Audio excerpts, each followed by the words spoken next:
Hi guys, welcome to the 7 Man Show. Me, your host, Sean.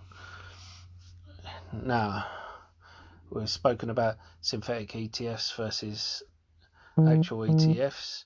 Today we're going to be talking about which ones to go for. And spoiler alert, there's no Vanguard in them. Why? Because there's no Vanguard ETF with a synthetic ETF.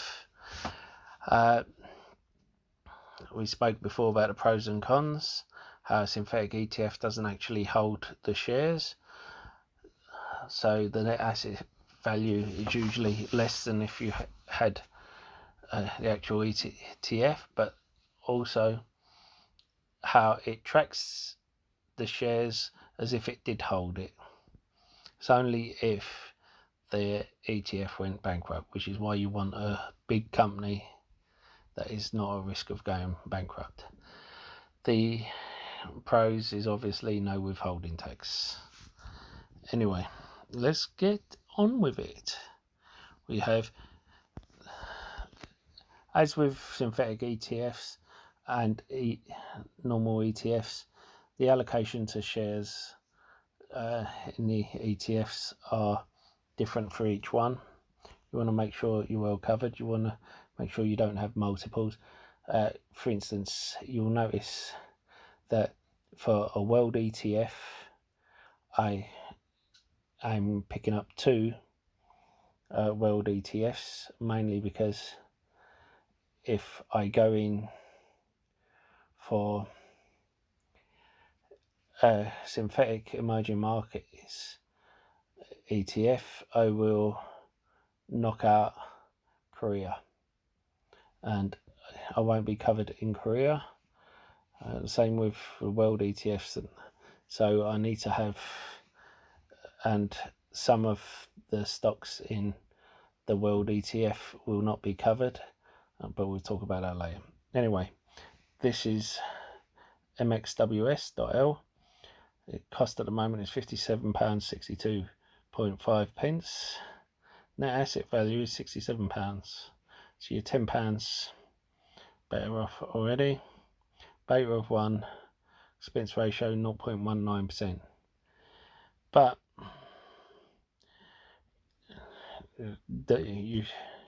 even though the expense ratio is a bit more than I would like to pay, it is projected to return more, and so that will be knocked out. And then we go to, that is allocated with 66% United States, 7% Japan, 4% United Kingdom, and you can find this all out. It's going down.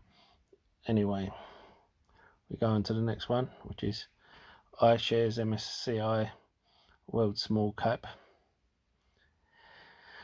So we've got a large cap and a small cap, and this is £4.67, and the asset value £5.18. And once again,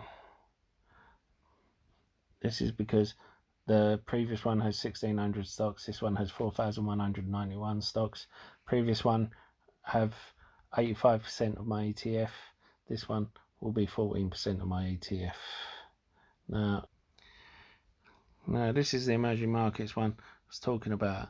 It has China, Taiwan, South Korea, and the usual ones, but no North Korea.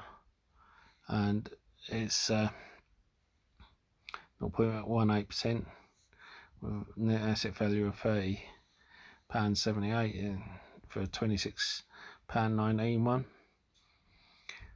But as I said, you can either double up or you can just use. And the fourth was in India. Now, with gold taking off this year, and gold having a annual return average of 5%, I thought I'd put in a gold ETF, because people tend to go into gold ETFs when there's volatility.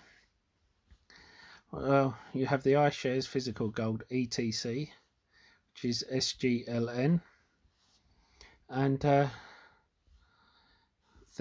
SSLN for the silver. Now, I'm a fan of silver purely because when you have gold running up, silver tends to follow. But you can tell silver's trend by how gold's trend does. It's like it copies it either a week or a month later. You can tell what's going to happen. Now, I also have my gold companies, and you may want to check my gold companies out. But another thing you may want to check out is the card up the top, where I'll have card to TBD investing if you haven't checked him out. Anyway, now for a quick plug.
as well too.